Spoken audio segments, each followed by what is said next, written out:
Эвтэй дөрвөн амтан.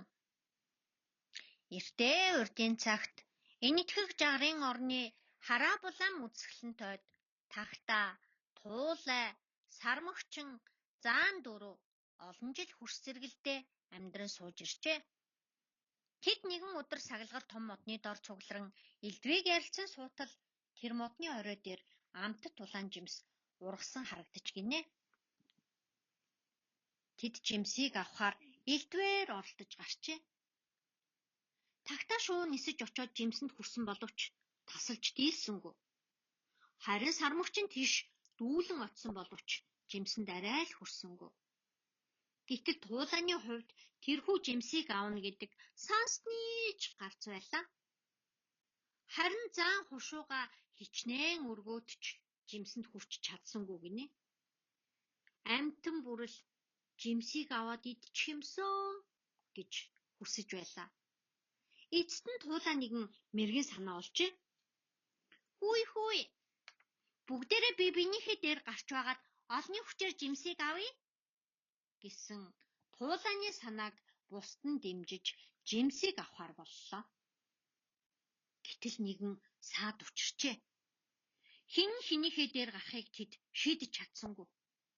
Хамгийн дээр гарсан нь тэрхүү жимсийг авч идэх байсан тул бүгд л дээр нь гарахыг хүсэж байлаа. Уудтал маргасны эцэст хэн ах настай нь дээр нь гарыг гэж тохиролцжээ. Ингээд хэн ах болох тухай түүхээ ярьцгаав гин.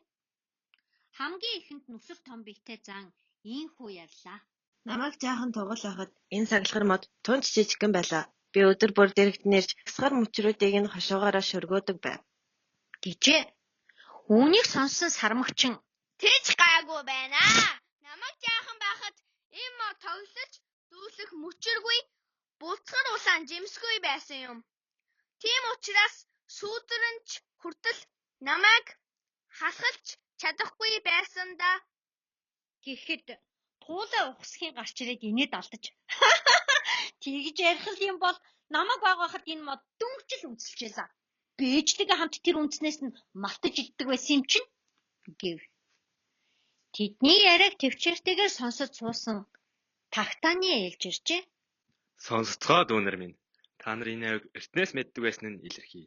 Гэхдээ олон жилийн өмнө би ижил сүрэгтэйгээ хамт холын холоос сүрэгтэй энэ модны үрийг 100 явж байснаас санаж байна. Тэгээд тэр үрийг санамсаргүй энд унагчихсан юм. Тэр цагаас хойш би өглөө бүр энэ модны өсөн томрохыг нь саатан сонирхдаг болсон юм да. гэв. Тагтааны ярьсан энэ түүхийг анхааралтай чагнаж суусан заан сармөгчин туулай гурав түүнийг ахаа хэмээн хүлээн зөвшөөрөв.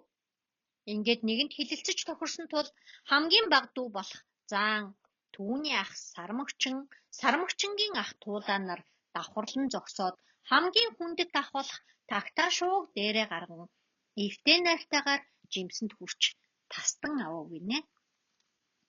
Харин тагтаа ах жимсийг ганцаараа идсэнгүй.